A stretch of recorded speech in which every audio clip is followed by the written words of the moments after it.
We'll gather around the warehouse, y'all. It's time to load the truck.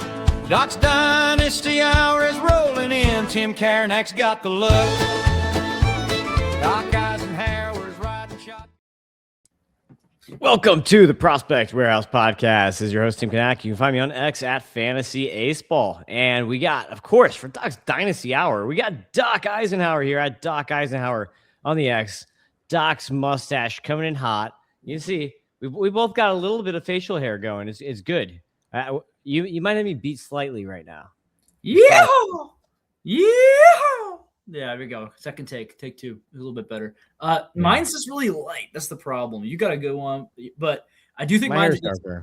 Yeah, your hair's dark. I think mine's probably slightly thicker, but it's like Gunnar Henderson thing, just the blonde stash. Yeah, honestly, yeah. If I just ferment it, it gets out of control. Like it's like very noticeable. I've just fermented it in the past. That's it's a power move. I'll probably bust that one time, but it's kind of nice also to have that Alan Jackson, Gunnar Henderson mustache going on. It's unique. Because one day I'll be gray. One day I thought about that. I was like, one day it'll be gray, and I'll just probably dye it black for a little bit. I don't know if I would do that with my hair, but I would. Like the mustache would be power. Gray hair. Have you gotten into a point where you've ever tried to curl it before? No, I just have too much self-respect. I have done that. I did. I tried it with like hair gel and it didn't work. And I was like, I just for fun, but whatever. I think that your mustache is now back from French mode to American mode. Yeah. People want to know, is the drink also back from French to American? Yeah, bro. I got a whole bottle of Ragged Branch Virginia bourbon. It's made with bourbon. This is from Ragged Branch Virginia Straight Bourbon Whiskey. That's 100 proof, 50% alcohol. Not the strongest, not the weakest. Made in Virginia, as I said before. Trying to drink as much of the Virginia offerings as I can while I'm out here. The best one, and I know it's just like it seems like it's part of the bit, but their best one is the Cowboy Cut, which is 58.5% alcohol and will make your chest feel funny.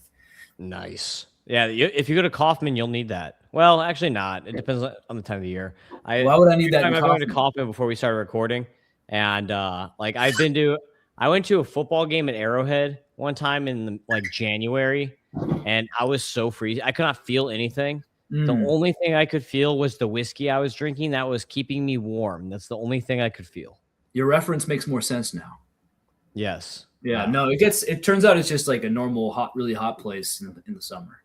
I definitely snuck booze into Kaufman when I was in college. It was really easy. Just they want to get rid of it, right? They want to go downtown and make a lot of money. But I've never been to the stadium. I've never been to a game, but I've been to the stadium. For whatever reason, I was in Kansas City, and I was like, let's just go check it out. Like it was the off season. There was no football. There was no baseball. I was like, whatever pocket. What would that be? Two big stadiums and the biggest. I guess that's probably February for some reason. I was just like hanging out with Kaufman and Arrowhead like a weirdo. But I was like, I loved it. I'm like, oh cool, I can just drive there off the highway, easy peasy, out in the middle of nowhere. Let's do it. Sports play. Yeah. But it's weird because there's like literally just a mile of parking lots, like 1 square mile of parking lot around it, and nothing else. Not even like one tree. It's good for the consumer. It's bad for business. Yeah, I would say so. It's not like, if there's no bars around or anything like that. It's like not good for if you want to go out after the game or whatever. If you want to I guess it's good for like a family out. I guess I'm thinking too wholesome. Or I feel like you're a big drinking and driving guy, like it's fine. Yeah, for sure. Don't do it, folks. That was not an endorsement, please. That was a joke to contrast to the wholesome family. Anyway, I'll get into later why my jokes are funny. We'll get into a whole bit. Was that joke from the Charles the Simple side of the family? No, that was a good one. That was from Louis the Fourth or Robert the II, Charles II. I don't know, dude. I found out I'm related to more king. Vladimir the First. Is that Vladimir the Impaler? Vlad the Impaler? The Great. Vlad the Impaler? No. His name is Vladimir the Great, not the Impaler. He was the first Christian Russian ruler. Took it to another level, brother. Oh, he was Russian, not from Walhalia or whatever. No, he's from Kiev. Which isn't that you? I mean, they're Ukraine. Yeah, it's Ukraine now, bro. Yeah, well, turns out they're actually the same people. Oops. Different podcast. Yeah, all right. Let's talk about baseball. First thing that we're going to talk about is moves that we made. We're going to talk more about Anthony Nunez later in the podcast, but I have been adding Anthony Nunez shares everywhere I can. I added him in a 20-teamer and then instantly received a trade offer for him, like right after I added him.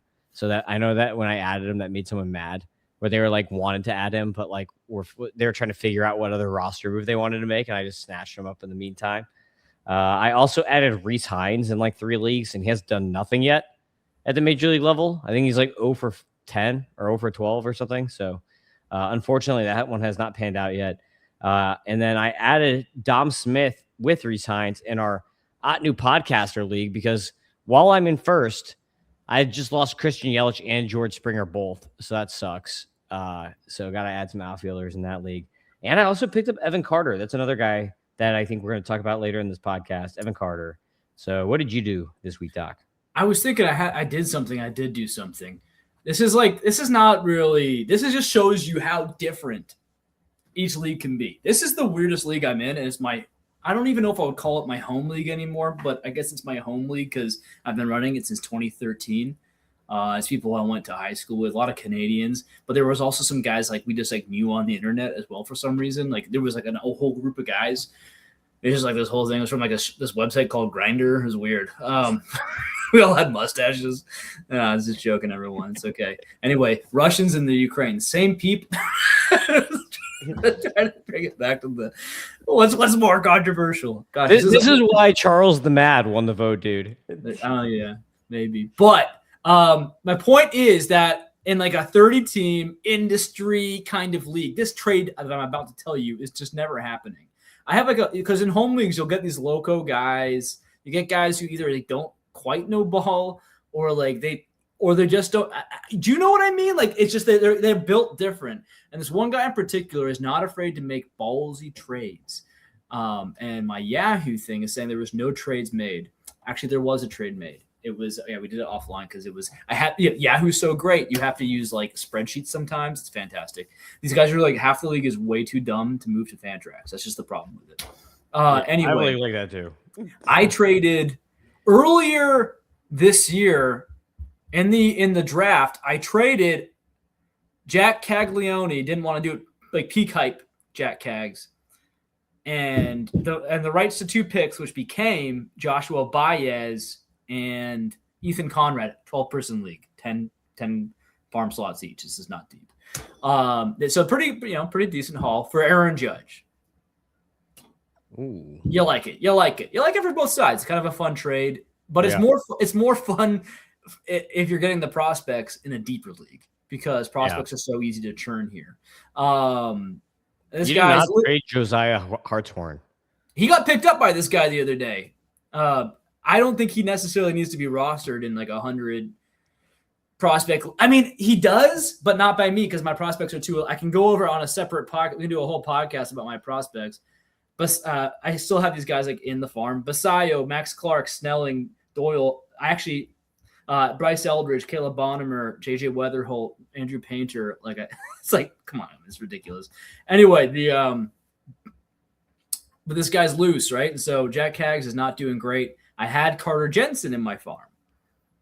This guy offers me, I said, dude, I want Cags back. He's not good. You should trade him back. And he says, okay, Carter Jensen from you, and I'll give you back Cags and Joshua Baez. And I said, well, I have Carter Jensen everywhere. I'm so mad that I traded you, Cags, because every Jack Caglione owner in the history of the world is evil or Italian because they're just not willing to talk about him. Like I never in my life have I had more of a hard time acquiring a player than Jack Cags. They will not talk to me. They'll be very quiet. They'll leave it for a week and then they'll decline it. They know. One guy, and I can say this because a guy told me. He said he's our chosen one. And he put the Italian flag up.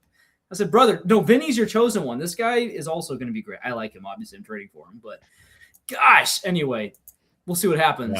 Yeah.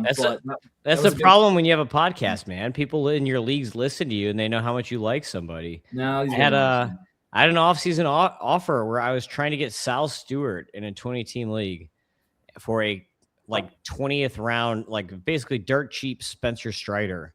And I was like, yeah, I'll trade you Strider for Sal Stewart and like some draft picks or whatever. And he's like, oh, that's an awesome offer. I think I'm going to do that. And then like a few days later, I followed up. I was like, hey, you want to do that? I hadn't heard from you. And then he's like, I think I'm going to keep Sal now. And then what happened was Raymond, my good friend Raymond Atherton, swooped in after listening to me talk about Sal Stewart all offseason and traded like George Kirby, basically a non-keeper George Kirby, Sandy Alcantara, and I think like something else for Sal Stewart. So he traded like, instead of just Spencer Strider, like a keeper Spencer Strider, it was like 3 starters, 3 dudes for Sal Stewart without the draft picks. So of course he's going to take that deal instead of mine. And I was like, man, it's all because I'm always talking about Sal Stewart. So I got jacked on my Sal Stewart share in that league, unfortunately. Let's get to your Magnificent 7, Doc. Or did you want to talk about Juan Murillo? I mean, probably not that interesting. I added Juan Murillo. Honestly, look at his Savant page. Looks pretty good, right? He's got an 11% K- walk rate. But actually, the stuff plus numbers and all that are pretty solid. Yeah, I know. It's whatever. He's got he's hitting like 100 on his That's a 30-teamer, right? 30-teamer. No, I got him even in the 12-teamer for saves and holds. Like you like those guys. I got him in our you're not in this one score sheet. It's like this really it's a weird format with the industry autistic people. Yeah, you want in? What's that? Those are the ones where you pick the guys, and then it's even though you have the players, it's still like based off of a simulation, right? Correct. That's weird. It's weird, it's like Windows 95. Or what do they use? Like OTP? It's like outside of the park. No, I don't know, dude. It's like HTML. Like it's like I don't even know what I'm doing. Like I know what I'm doing, but I don't know what I'm doing. It's basically the equivalent of like how they used to do fantasy baseball on newspapers or something. Yeah, it's kind of like that. How do you know that the sim doesn't cheat? I have no idea, but it cost me nothing. So. Oh, yeah. I don't know. Anyway, dude, but Juan Murillo, I don't know, write his name down because Sewell won't last forever. I actually think he's going to be fine this year, pretty good, but the rest of the bullpen is not deep. I don't think Ginkel's a guy. Thompson's cool. Love his ex-post, but he's like a throwing 86, It's like there's room for a high-octane arm in that bullpen. That's the way to put it. Yeah, for now. Okay, Doc's Magnificent 7. We got are you supposed to do a thing? Are you supposed to do a sound effect? I don't know, friggin' bam, bam. I'm shooting you with my guns. Magnificent 7. Nah, you're Magnificent 7. You do yeehaw, yeah. Come on. Yeah. There we go. That was a great one. Okay, so Magnificent 7, number 1, Michael King. Talk about Michael King. I'm just putting Michael King down here because his Savant page stinks. Like it's like apparent, and no one wanted him to be good. Like everyone's like, yeah, it's over. He gets hurt too much, and frankly, eventually, I was like, I guess I don't even know. Is he that good? Well, I mean, he's putting the numbers up. His xERA is 4.62. Everything's bad other than his hard hit percentage. So he's doing something right, I guess. I just love that he's getting the job done, though. He keeps on performing well and putting together great starts. So that's why he's on here. It's because I really think a majority of dynasty owners, especially, they're not playing Dynasty baseball, they're playing Dynasty Savant baseball. So you can get good deals on guys with bad pages who find a way to get it done. I don't actually know if Michael King will be able to sustain his game like this because this is not who he was. 2024, it's all beat red, right? What do your scores say? What do fScores say about him? The fScores did not like him going into. Yeah, nobody likes him right now. I think that's why you can buy him, like even though he's doing well. Because I don't think I even had him as like a top 50 guy. I think he was behind like Parker Messick, for instance. I had him like 60 or something. I know a lot of people had him as like a top 30, 40 guy, as like a rebound candidate. But yeah, his back of the baseball card numbers are definitely way better than the Savant stuff is showing. And it kind of looks like John's metrics support him being good more than like the Fangraphs metrics. So for instance, like a Fangraphs Sierra gives him a 437, but John's version of Sierra is JA Sierra is 397. So has a much better by like 0.4 Sierra in John's model than what he has on like the regular Sierra that's on Fangraphs and whatever. So I think that a lot of that is based off of the pitches themselves and the fact that he has a 100 location plus. I'd have to ask John why he thinks there's such a spread between his Sierra and like the other, like the Sierra most people are using. But the John's metrics actually support your argument way more than like just looking at the standard numbers. At the end of the day, I can't stress this enough, folks. You know, we're not playing model like the models won't they'll help guide you, but sometimes when guys sustain it, and we'll see if Michael King sustains it. But some guys just find ways to get it done, and it's actually on the model to adapt and come up with an explanation for it, right? Because you can only get lucky for so long before, yeah. The main thing, if you look at these numbers here, is his sinker has been terrible so far this year, but changeup has been fine, sweeper has been good, fastball has been great actually. His four seamer, and he's only throwing the four seamer 16% of the time. His location's been pretty good. Yeah, he has a 100 100 location plus on John's thing, which is pretty solid. The stuff plus is down at 98.3, and John talks about his stuff plus is like way thinner. So like a 101 stuff plus is more like a like it probably like would be more like a 108 or something in like Eno's model. Like basically like it maxes out at like 106 or something. Like you don't have a guy with like a 140 stuff plus on a pitch. Like it only goes up to like 106 or something for whatever reason. I told him just to make it like more unanimous with the rest of the league that he should probably like find a way to stretch it some, just so it's not so thin. But that's the way his stuff plus stuff works. But you can see he's got 3+ pitches right now per John's model. There you go. It's just the sinker has been crap. But besides that, I mean, it's still generating 50% ground balls. But besides that, you know, that's where all his damage against him has come. See, 514 x WOBA against that sinker. So that sinker has been terrible. All his other pitches have been perfectly fine. Next up. Yeah, next up. Number 2. Paul Sewald. 7. There you go. There you go. I cut you off. I thought you were done. I kind of woke up ready to fight, you know, for the first couple here. I'm like, yeah, no one wants Michael King to win. No one wants Paul Sewald to be good. Except me, because I've got him in Odd New Podcaster League. 91.5 average fastball velo, and he's striking everyone he sees out. 97th percentile K rate. I love that. It's so annoying to savant heads. I'm gonna start calling people savant heads.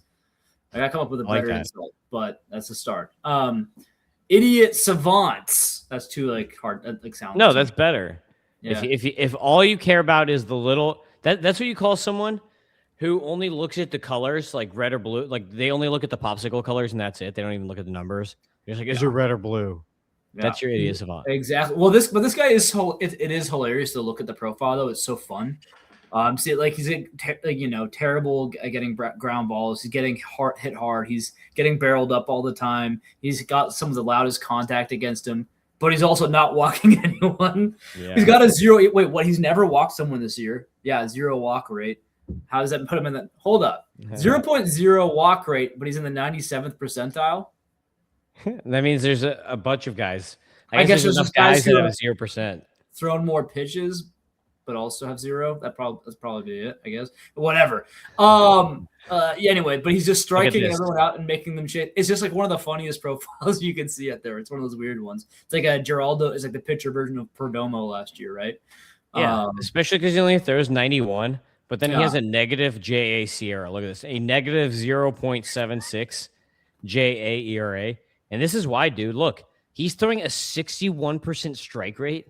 That's insane. Like 61, like a good is like a 50, and he's got a 61. That's insane. He's adjusting. He's changing his game, I guess. Yeah. But he's also just like closing the door. He's not really messing up too much. They don't have a lot of competition. They got Juan Murillo. They don't have a whole lot of competition behind him, but Juan Murillo. Watch Juan Murillo. It becomes like the next like Emmanuel Clase. But I'm mocking him now. But anyway, but Sewald, I mean, if you're picking him up, I'm feeling pretty good about him. There's someone else who I picked up who I'm not feeling as good about these days. After the last couple outings at least. But Sewald, I feel like he's got a really long leash right now, and they're just going to keep chucking him out there for save ops. Yeah, man. Look at that. 105 stuff plus. He's been really good in the past, too. He has a good track record, and Yeah. he's been had a solid track record as a closer. You remember he was the closer for the Mariners prior Mhm. to Andres Oh, yeah. Munoz. So I think, and he's been the closer for the D-backs before. So even when like AJ Puck comes back and stuff, it's not like if a guy comes back from like a serious injury, you don't put him as the closer like right when he comes back. It's like you like baby it a little bit. So like even when AJ Puck comes back, if you're like, oh, he's gonna lose the role in the second half, it's like, do you really think that AJ Puck is gonna come back and they're just like, oh, here we're gonna put you in high leverage ninth inning closing situations? You haven't pitched in a year and a half. Here, have fun, buddy. Like, Yeah. No, probably not. It's funny, like because people act like, oh, he fell off. Look how like low his velo is. I think like he peaking at like 93. It's like isn't like as an average. So it's not like he was ever like a 99 guy and now he's a shell of himself. This is just kind of a version of what he was before. yeah, I agree. Number 3, this is a guy that I already mentioned, Anthony Nunez. I put him down there. I did. Look at You that. did, man. Yeah, you want to have a fun time. This is the Savant podcast. It's funny. I'm here to make fun of people who look at Savant, but also like I'm just like looking at it. It's bright colors, folks. I can't help it. I'm just basically a moth. I'm a Mothman. But I looked at it again. It is jarring when you look at it. It is perfection, and people are starting to wake up. In fact, I need to do a hype post about him. I haven't really done that so far, but I think I have him in a lot of leagues. I'll pull it up while I'm yammering. But remember we made fun of John for picking him in like the 3rd round of the MLB Data Warehouse prospect draft. Like we're still picking like that's still too soon. That's still not okay. Yeah, we're there picking like legitimate like hitting prospects who are like still top 100 guys, and he just picked Anthony Nunez. We're like, what? Yeah, we're picking Josiah Hartshorn, and he's let's see. Oh yeah, got it. Look, I love when you pull up a guy you like, and he's doing good, and you see you got all the red drop buttons on Fantrax. I'm not gonna do it, but oh, nice, got him in 2. I run 2 Scout the Stat Line leagues. Got him in both. That's heavy, both 30 teamers. Got him in the Prospects Live startup. Oh, I got him in our salary cap 30 teamers. So do wish I would have got him.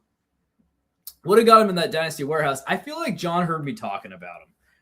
Because I was hyping him up all offseason. fScores. He had a crazy He had crazy fScores too. Okay. Well, how about you talk about the fScores? Because the reason I go to Savant is because it's got nice colors, and I'm dumb. I can't read your smart guy stuff. Well, here I've got that's right here is the MLB stuff that's up. So this doesn't have the fScores on it, but you can see here he's running a 21 or 20% swing strike rate, which is ridiculous. 152 JA ERA. And here's all his pitch level data here. His sweeper has a 30.6 swing strike rate on it, and he's throwing it for a strike 58% of the time, which if you know sweepers, most of the time sweepers are like balls.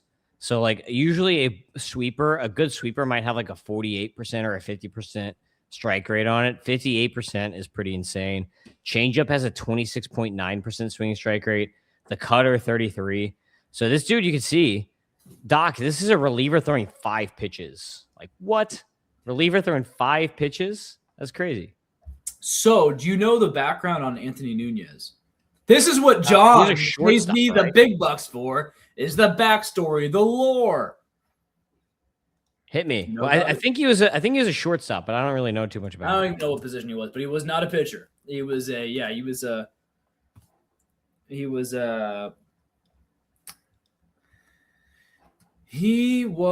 hitter until dude. Yeah, 2024.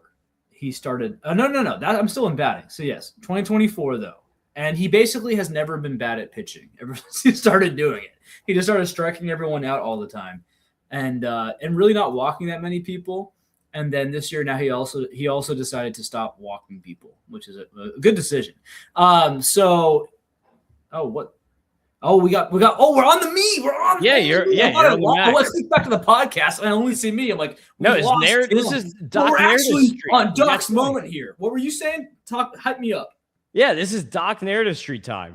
Zoom on your face. This is the most I can zoom. Doc's Narrative Street. Welcome. It's a one-way street. Anthony Nunez. Don't mess around. Pick him up. If he's in your league, you're gonna want to pick him up, brother.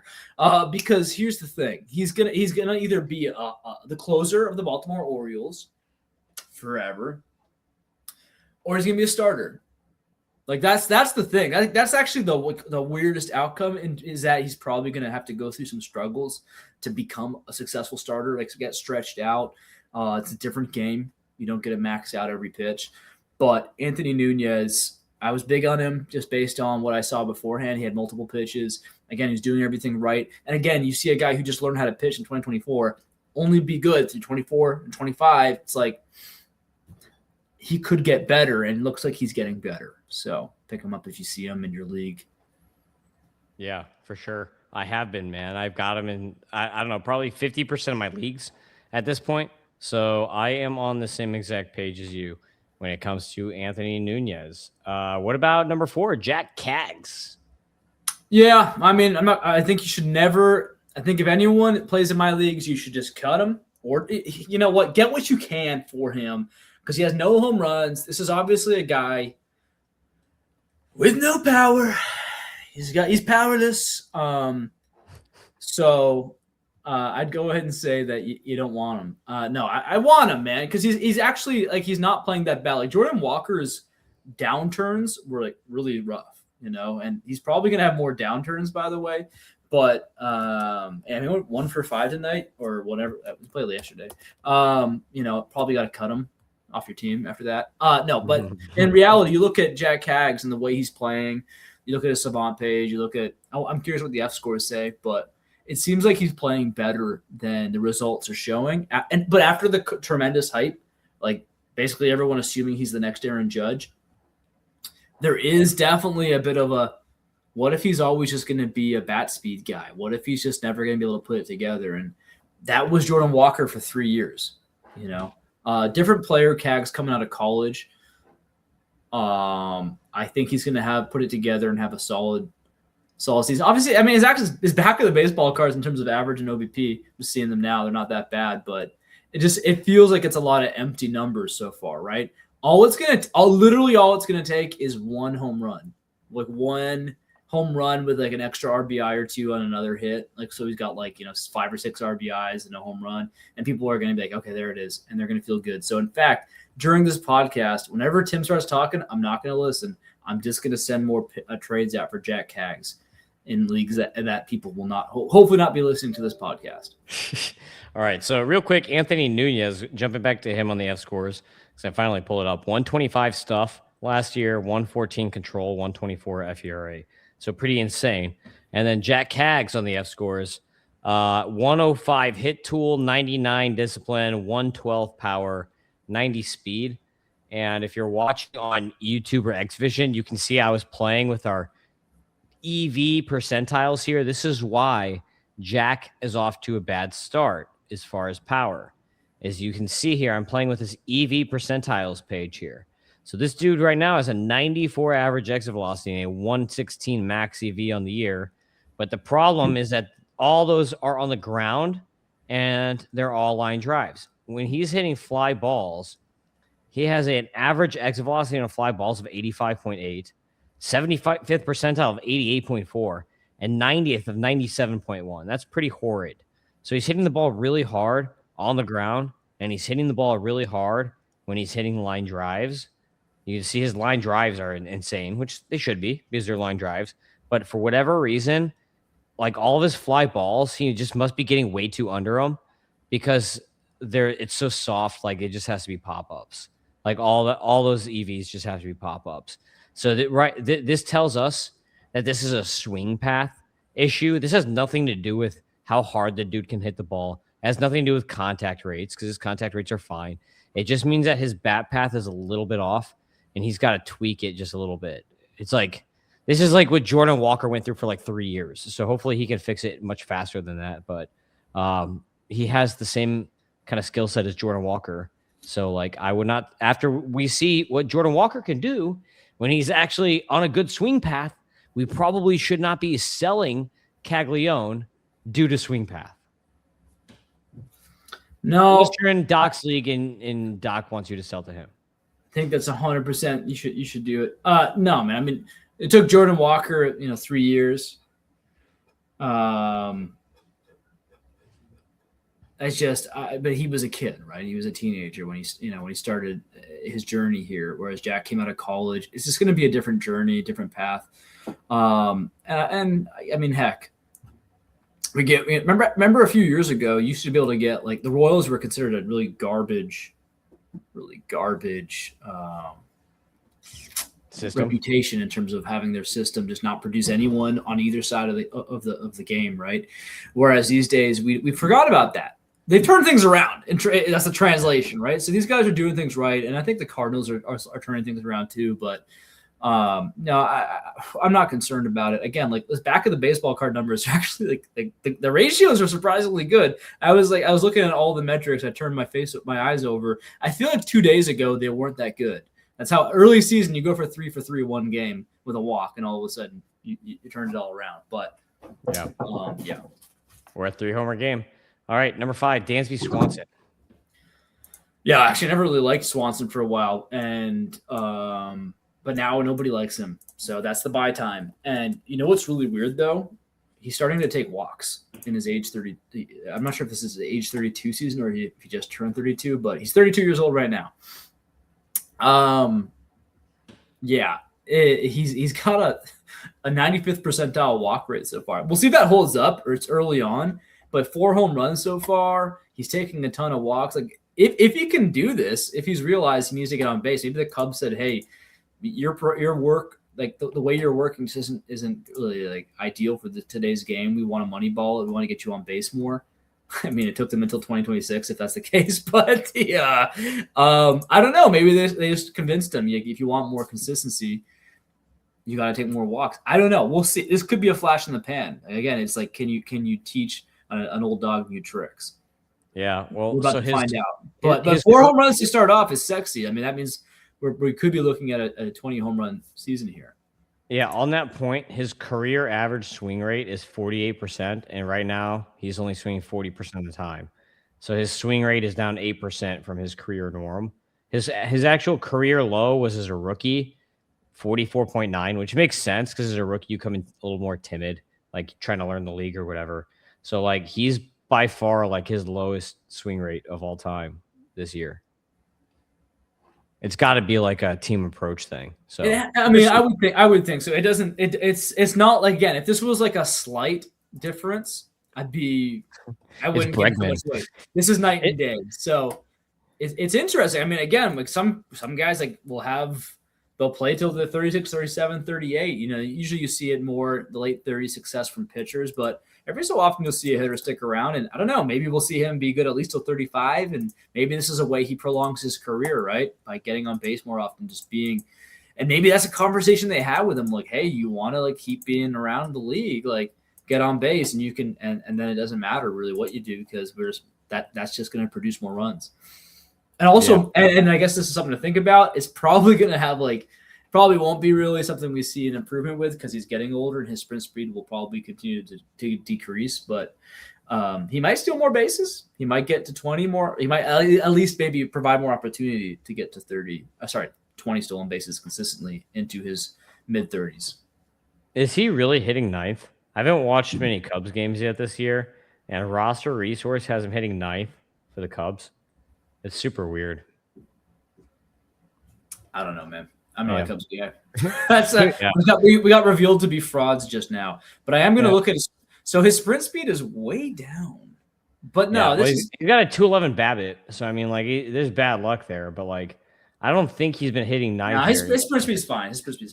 I don't know. That seems unusual, but I feel like their team's also pretty deep. And yeah, it is. I mean, like hitting him. I guess you're trying to. I mean, like right now, roster resource has PCA hitting 8th and Swanson hitting 9th. Let me pull this up. They're both just getting slow starts. They have Bregman hitting 3rd still, even though he also has a slow start.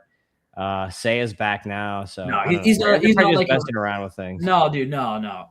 So Yahoo's good at one thing here. It's pretty nice and colorful green spots. He actually, what day is it today? The 15th? No. So yesterday he had a great game. I didn't even pick up on that. 3 for 5 with a home run, and so he's really been hot this last week, actually. So that's why he's on my buys. In fact, I think I actually looked at the last 7 days. That makes sense why I put him on buys because I look at his total profile. But yeah, the last week he's been really cooking. 3 home runs, 6 RBIs, 300 average, 481 OBP. Just like, okay, well, yeah, calm down.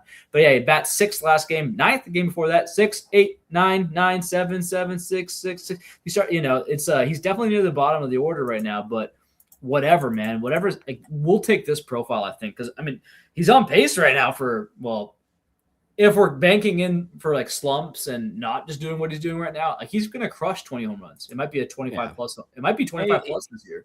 He's 20. He's basically 20 every year. He does the same This thing. could be one of his like really peak home run seasons on the way out, Yeah, on the way out, he's only 32, bro. This guy's like 6 years younger than me. We got here Kanak Griffin. So Kanak Griffin is number 6. Talk about 6. Do you think anyone's actually selling Kanak Griffin right now? I don't think anyone's trying to sell him. I think they're trying to convince themselves every day that he's not a bust. I mean, at the end of the day, like, do you think people are more willing to sell Kanak Griffin now that he has gotten off to a 189, 279, 243 slash line through his first 12 games? Do you think there are actually people out there that would actually sell him now when before maybe he was untouchable just because of this slow start? Drugs are bad, and prospects shine is the worst drug of all. In the off-season, prospects are everything. Anyone who's 30, 31, 32, might as well throw them off a bridge. They're done. They're garbage. You don't need them on your fantasy team. It's very interesting when you get to dynasty leagues with prospect hounds, and that's how it goes, right? And I mean, it's just a situation where Kanak Griffin. Yeah, I mean, it's an obvious statement that as of right now, Kanak Griffin, his value has sunk from the day he was promoted. Is sunk dramatically. He's 19 years old, playing in Major League Baseball. It doesn't mean he's going to be like bad all year, and I don't even know if he's really that bad right now, but he's going to be learning on the. I mean, when I shook his hand, man, when he signed a little baseball for me, my daughter, mostly for me, his eyes, his face, his demeanor, his voice, I'm like, he is a child. He's a 6'3", 230 child, but like he was such a boy. I was like, yeah, man, I'll podcast with your dad. He's like, oh, really? Like, just his demeanor, man. There was something about him. Like, oh yeah, he's just like, it's very innocent kind of vibe from him. So, but that's to say, like, yeah, here's the thing. It's exciting. He's good. Like, and I've also seen his dad.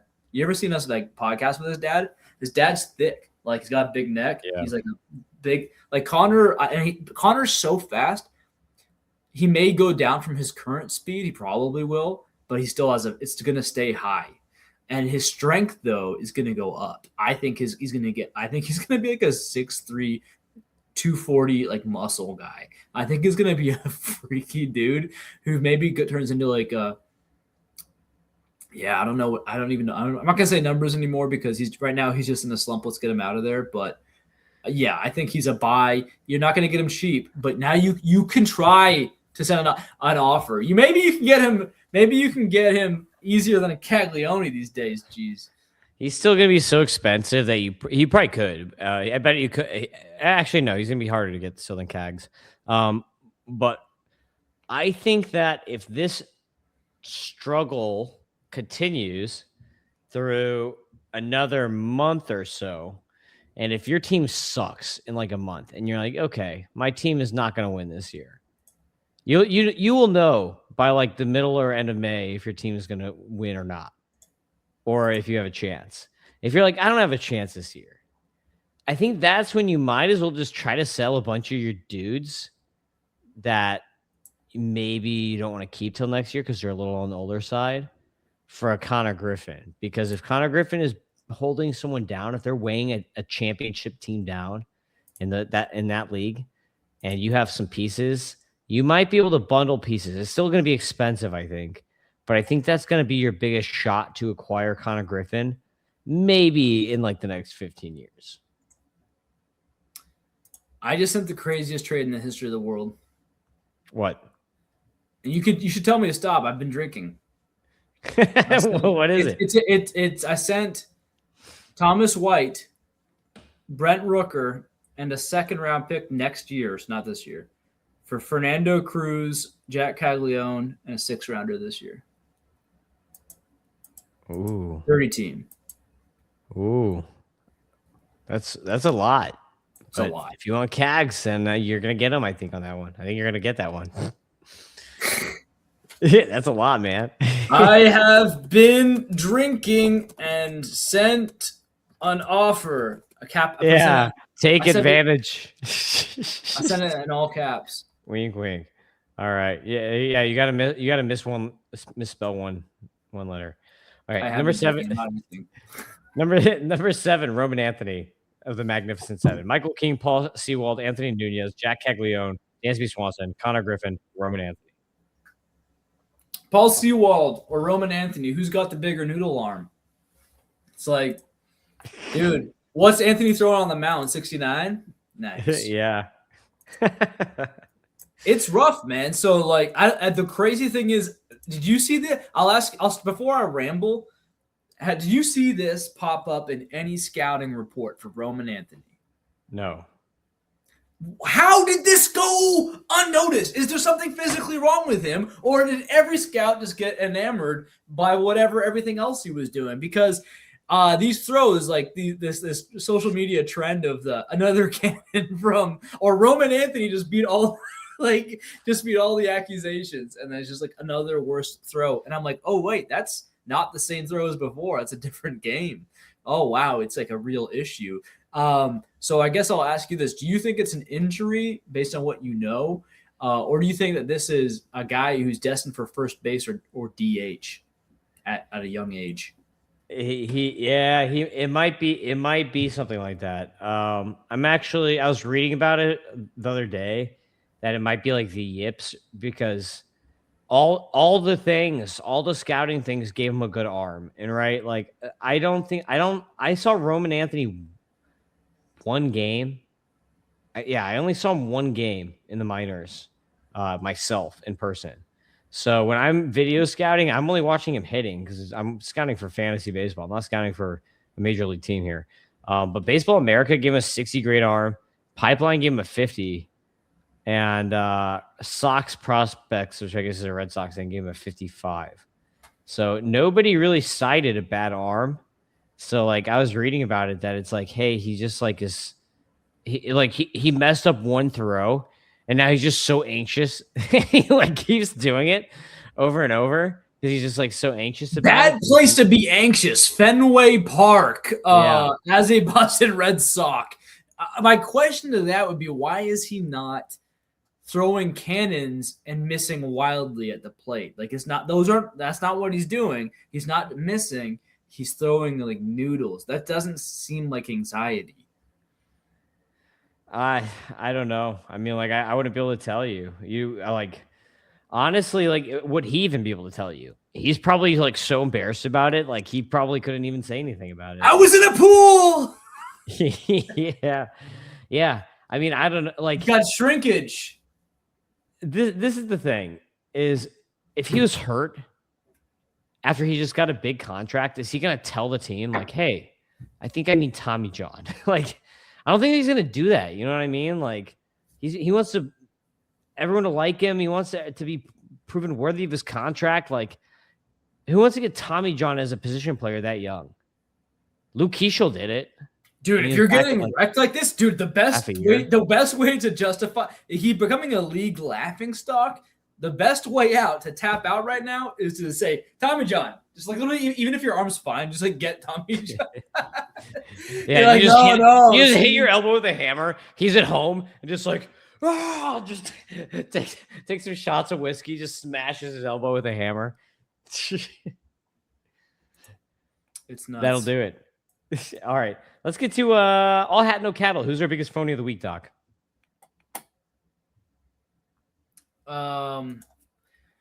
Biggest phony of the week. I'm gonna scroll down and see. It's all hat, no cattle. I like that. All hat, no cattle. That means biggest phony of the week. O'Neal Cruz. You know why I'm saying it? Because like a 1 week ago, I wouldn't have said it because like everyone knew that, right? They knew that like this guy was like not mentally there. And now he's starting to crush. Like he's just doing what we know he's capable of doing. And I'm looking through Yahoo RotoWire's write-ups. Shout out to RotoWire. Love the guys over there. But they say things like, through 16 games, Cruz looks every bit like the breakout star many expected and will look to continue his dominance at the plate as the season progresses. Don't gaslight me. Don't gaslight me. Dude, people were tapped out on this guy. The 27-year-old deserves a ton of credit for making adjustments to – it's like, hey, listen, if this keeps up, yes. If this keeps up for a month, 2 months, 3 months, definitely, we can give the guy shout-outs. Nobody has ever done – anyone who's like knows ball has doubted O'Neal Cruz's ability to swing the bat fast, to run really fast. To actually have the potential to be one of the best players in baseball. I used to think he would be better than Ellie. I just think that baseball is a mental game and a game of character. And, Jazz Chisholm, I think, sometimes lacks in this department as well in terms of having his head on straight. He's put together great seasons, though. So O'Neal Cruz is probably going to put together great seasons. He's definitely going to put together great weeks and probably great months. But I think about his recent defensive mishaps, and it's not just like, again, it's not like there's an injury that we're talking about. It's a decision. It's a mental part of your game. So what happens when he just like the luck runs out or he gets unlucky? Yeah, like he gets unlucky, even if he's playing fine. Does he get in his head? How easy is it to get in O'Neal Cruz's head? Does the slump come right back? Yeah. Hope it works out. Hope Jesus Christ lifts this. Jesus Christ, we lift up O'Neal Cruz's and the Jazz Chisholms. Because I'm over here like, dude, these guys would whoop my butt. Probably. Although Jazz, I feel like I just like his face is so stupid that maybe I'd actually be able to beat him. O'Neal Cruz looks like he's killed a guy, and he might have that one time. But I'm not a lawyer, but I don't think I would want to fight him. He seems like his eyes don't look happy. Oh, Ellie De La Cruz, his eyes look really happy. I like that guy. I wish I bought on that horse. But anyway, this is all a long way of saying that. I do, as a human being to a human being, hope he figures it out. I hope it's all going to be hunky dory, as the kids say. But I have my doubts. Yeah. He has a 415 BABIP, so that's all I'm going to say. I agree with you. Huckleberry of the week. I got Sal Stewart. Sal Stewart, my boy. I think people are finally on the bandwagon that Sal Stewart is not just an average guy, but he's a freaking G. This guy has his BABIP is 302 and his batting average is 323. That's how good he is. Like you never see a guy whose average is higher than the BABIP. Like that's how good Sal Stewart is. And not to mention, he has the same amount of walks and Ks, and he has 7 home runs and 3 steals already for a 205 WRC plus. I think everyone by this point now realizes that Sal Stewart is a dude, and they're on my train finally. There were 2 camps. No, I wanted to shout out your boy. There were 2 camps at Prospects Live. There was the Sal Stewart is not going to be good, and he's going to be really good. I was actually like the one weird guy who was in the middle. I'm like, he'll be all right. So far, yeah, I mean, it's looking really sharp. I love when a sexy non-big fastball, non-super crazy bat speed guy can pull it off. So certainly happy that Sal's doing that. Will the stolen bases hold up? Probably not. But does he have a nickname yet? I don't know. I think they just call him. I think their Reds fans just call him Sal. It's just like Sal. Yeah, no, but that's like Sal. That's like, Sal yeah, Perez. man, we got Sal, we got Gino. Yeah, they like want to be Italians, even though they're all Sal like Perez is like, Midwesterners. No, Sal Perez is big Sal. So why you want normal Sal or little Sal? No, I got a couple for you right here. Sal Spaghetti Stewart, The Godfather. Sal Spaghetti. That's it, man. Spaghetti Sal. He looks like he eats a lot of spaghetti. Spaghetti Sal. He's from South Florida, so maybe he eats like spaghetti tacos. Guy with a great mustache. Call him that. Guy GW. Cuban spaghetti. No, I don't know if is anyone's he ever tried to Cuban? put spaghetti on a Cuban before. He's not. Stewart's not even Italian. Yeah, who's his dad? A British guy. Yeah, I don't know. He's all I know is he's from South Florida. He's from Miami, so it's like We gotta look into this. We gotta look into this. Yes. All right. Your Huckleberry of the week is Parker Messick, another one of my homies. Parker Messick, also known as the guy who almost got a no-hitter tonight. Yeah. Brutal. Almost as brutal as me listening to MLB.com for 5 seconds and that brother there who just wouldn't shut up. It went straight up the. Did anyone listeners? Did anyone listen to the commentary? So I'm in DC area. I'm in Northern Virginia, and I couldn't listen to the game like on the actual feed on MLB TV, but MLB Network was showing the game because it was close to a no hitter. And there's the 3 guys in there, and the one's a brother, and he was. I like his voice. He sounds like he's really chill. Do you know the guy, the black guy? He was like, he kind of always talks. Wait, let me do a good one. That was like Trump. Yeah, that was like Trump. Let's do. I don't know, man. He always just kind of sounds like he's kind of chill. Like he's kind of chill. Like he sounds like he's a surfer, bro. Actually, I don't know. He was sounding like that, but everyone knows he's the only black guy. Anyway, so he just kept saying the words over and over again after the no hitter broke. But he was straight up the middle. Maybe it wasn't even him. Maybe it was like the other guy. I don't know. I was trying to get ready for the podcast. But one of these guys kept yelling. I love when we're 51 minutes in and I just start getting loose after some whiskey. And just because this is for you, listener. This is most people, statistically speaking, most people tap out by now. So if you're loyal, if you are a diehard MLB Data Warehouse fan, you're getting rewarded right now. This guy kept saying, it was straight at the middle. The worst part about it, it wasn't a real hit. It was just a hit straight to second base. It was straight up the middle, and it wasn't a hit. And it killed me. A real hit. Did you hear him say this, or did you not listen? No, I didn't hear it. You're laughing like you heard it. I watched it, but now I have to go listen, and I'm probably be cracking up. I'm going to re-listen to this podcast when I'm cracking up. Dude, did he really say it wasn't a real hit? He said it like... dude, let me not exaggerate for a second. He said it 7 times minimum. It's so funny. I have to watch this now. So here's me saying something 7 times.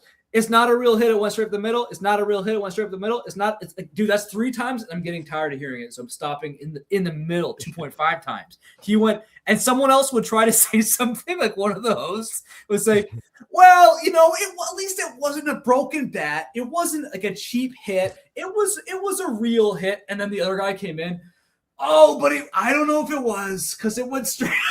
It's straight up the middle. And he kept ripping on the shift. It was so funny. Anyway, man, Parker Messick, for our real fans, is a Doc guy who Doc doesn't roster. Doc has him in 0 leagues. Oh, that's But sad. he's got a 92. He's sitting at 92 miles an hour fastball. But the Savant page basically likes him everywhere else. He's a big, chunky dude, probably a workhorse for years to come. I've said on our podcast, have I ever said anything bad about him? I don't think so. No. I think I've always said I think he's a Doc guy. But I think I just don't like Cleveland that much is probably what it comes down to. I just don't ever get into their guys, even though it's almost like they produce too many Doc guys and they kind of churn through them. Does that make sense? Like, I don't know. For pitchers only, I guess. I'm assuming. Not pitchers only, but just like, I don't know, man. I just there's just something about it. And maybe I just want them to be the Indians again, like somewhere deep down. That's probably it. 2.2% barrel rate only against. So that's Parker Messick in a nutshell. You can ignore all this crap, all the stuff plus stuff.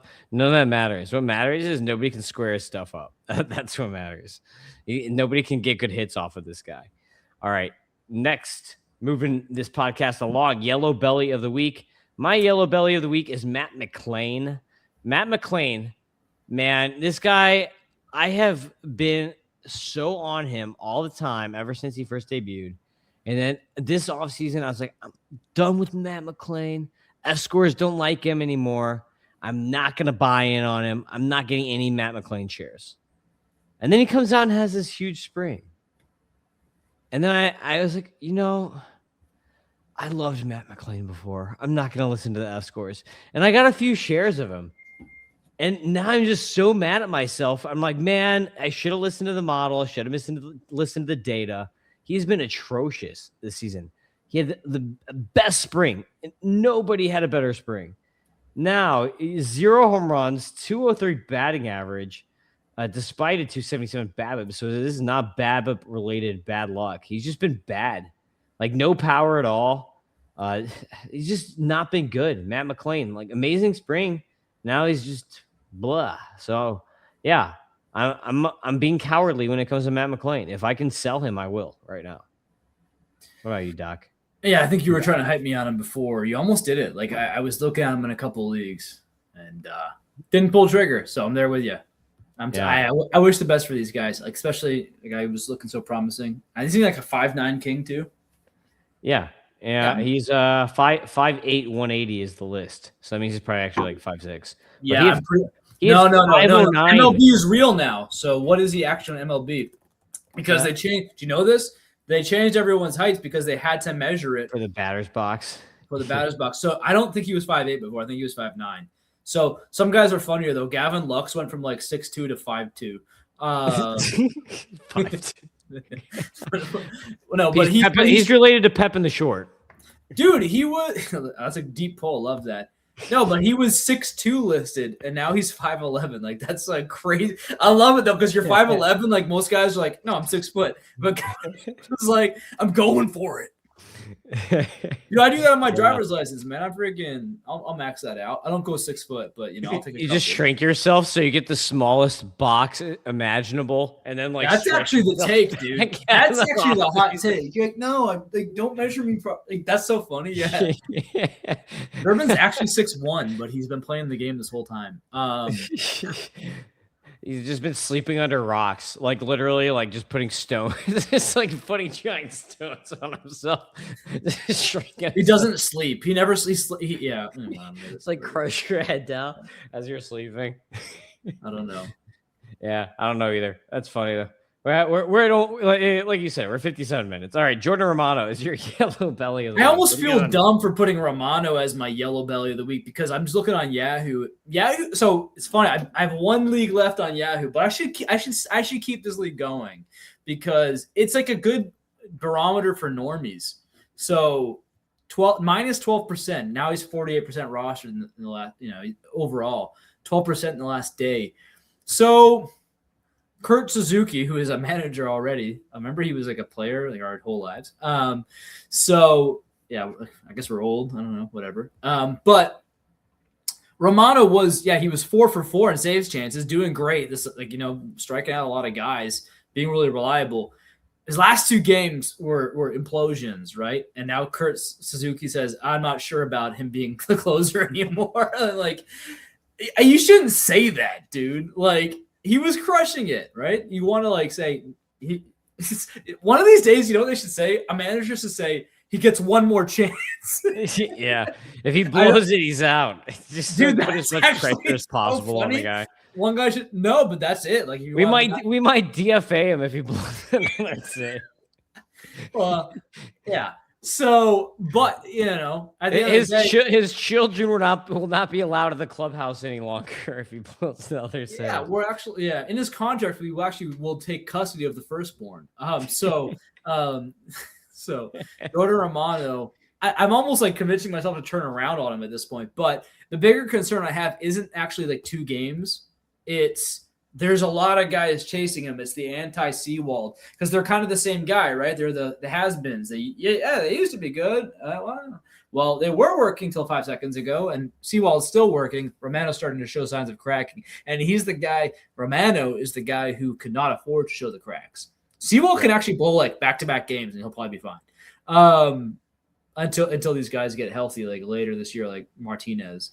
Is he coming back this year? Maybe like August, September, whatever. He's supposed to come back before Puck, actually. Yeah. So, we'll see. But Romano's going to face off against Yates, Stevenson, Joyce. Like, never mind the guys who are actually on the roster already. So Tommy John for Stevenson. He got it again? Yeah. His contract is basically over after the season now. When was this announced? He got paid $33 million to pitch 10 innings for the Angels. All right, it's not even like a hot bubble. I missed this one. 4.8. Yeah, he got $3.3 million an inning. I'm glad this happened. I'm glad this happened. Better rate than Anthony Rendon got per at bat, I think. I'm glad this happened at our 1 hour mark. Nobody's like, I was like, Doc, there's no ball. Well, dude, Robert Stevenson, I've been out on him. That's the actual real reason. I'm just like, I don't know. He seems to continually not be healthy. And unfortunately, I actually feel genuinely bad for the guy. But it doesn't matter. You have Joyce, you have Yates, you have the other guys you're hanging around, and you have Romano just like having a history of being volatile. So he needs to go out there and basically do like lock things down ASAP. He can still be a guy. His stuff still looks okay. Let me pull up the Savant page real quick. 69 location plus. Is that what? That's a good number. I mean, how's the does the fScores? What do they think? Completely out. I don't even think I put him in my top 100 relievers. I was like, 100 extension, 100th percentile extension, sir. Here, Jordan Romano, fScores 105 stuff, 99 control, 103 FERA, which is not good for a reliever. He's whiffing guys. He's K'ing guys. He's can't. That's like a seventh. That's a seventh inning man. Not a. Do you know that he's tall? Yes, 6'5". He's a tall man. All right, let's get to the Mexican. I feel like this is our best and worst podcast. I love it. Simultaneously, yeah. Where's my sound effect? Mexican standoff.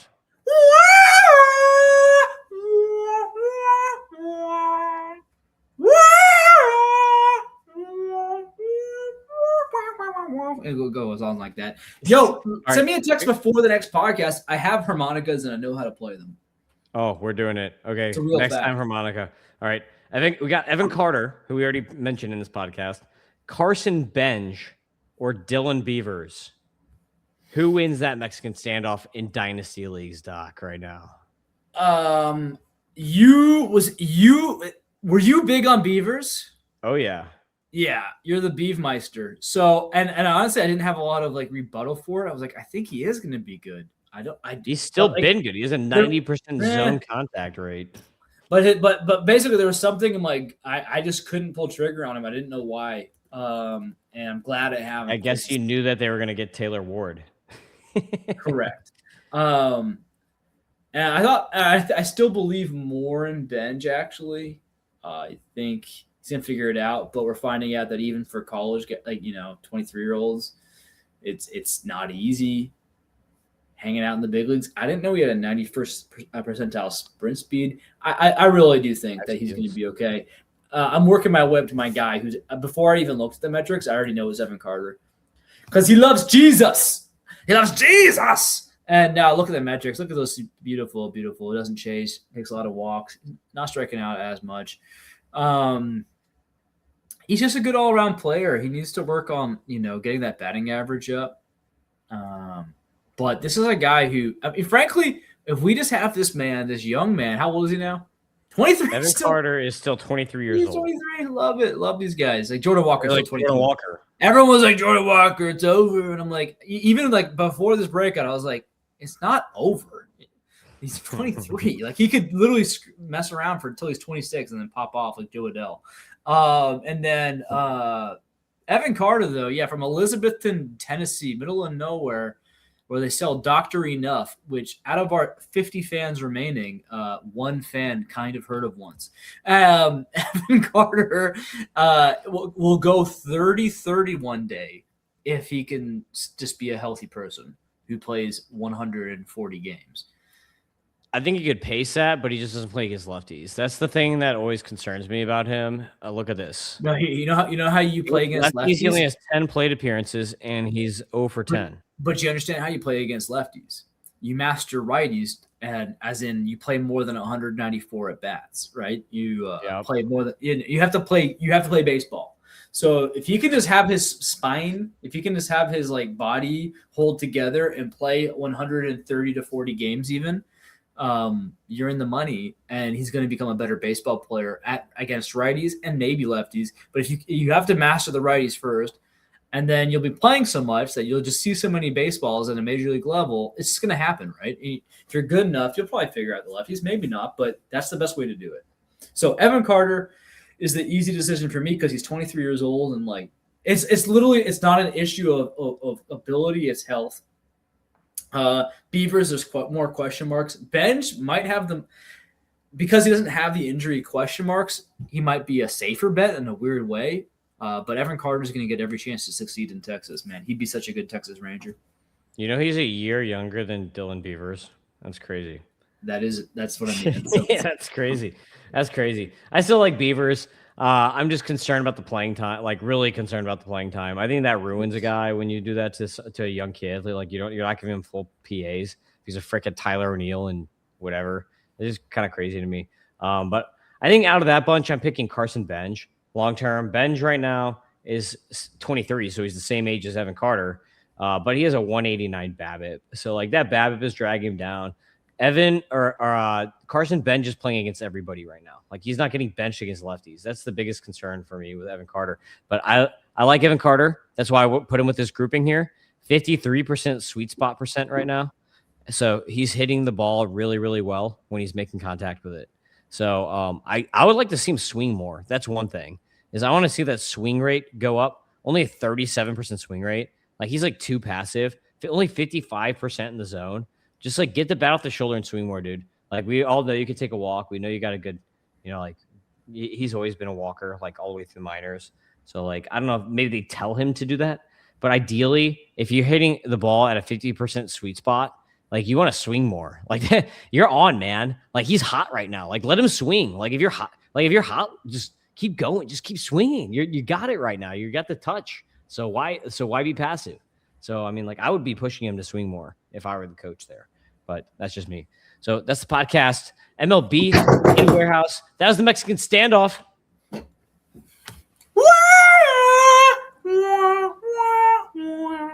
Make sure you subscribe to MLB Data Warehouse and make sure you subscribe and tell John you subscribed because of Tim and Doc. Doc needs more whiskey. Look what happens when you give Doc whiskey. That's the podcast. Peace out, everybody. Stay sharp, stay hungry, keep them barrels flying high. This is Doc's Dynasty Hour. We'll catch you on the other side.